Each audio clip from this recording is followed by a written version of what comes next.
Bonjour chers amis, un petit message depuis ma balade de prière avec Dan.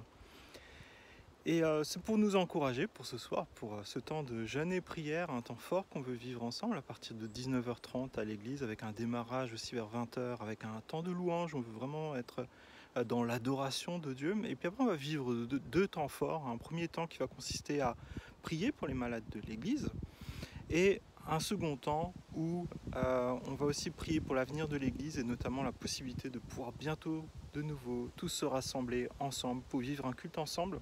C'est vraiment un sujet pressant pour notre Église. Et nous avons déjà vécu les 2 premiers jours de jeûne et prière. Le premier, où on a vécu un temps de consécration pour demander à Dieu vraiment d'être la priorité dans nos vies, que les priorités de Dieu soient nos priorités.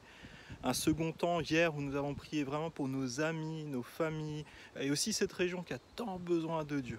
Et aujourd'hui nous arrivons à cette 3e journée et comme je vous l'ai dit, prière pour les malades et prière pour l'avenir de l'Église et notamment pouvoir louer et adorer Dieu ensemble.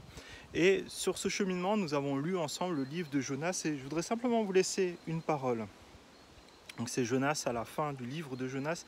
Il se retrouve dans le désert en train d'observer la ville pour savoir si elle va être détruite ou pas. Dieu fait pousser un ricin pour le protéger du soleil et le lendemain, ce ricin meurt.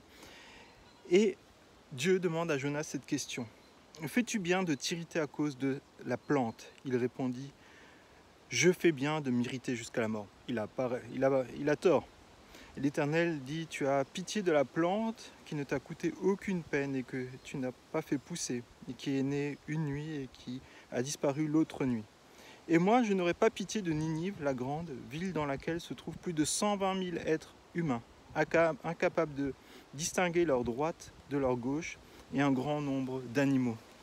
Et cela nous rappelle que Dieu a vraiment un souci pour chacune des personnes qui ne le connaissent pas, mais aussi il a un souci personnel pour le bien-être de chacun.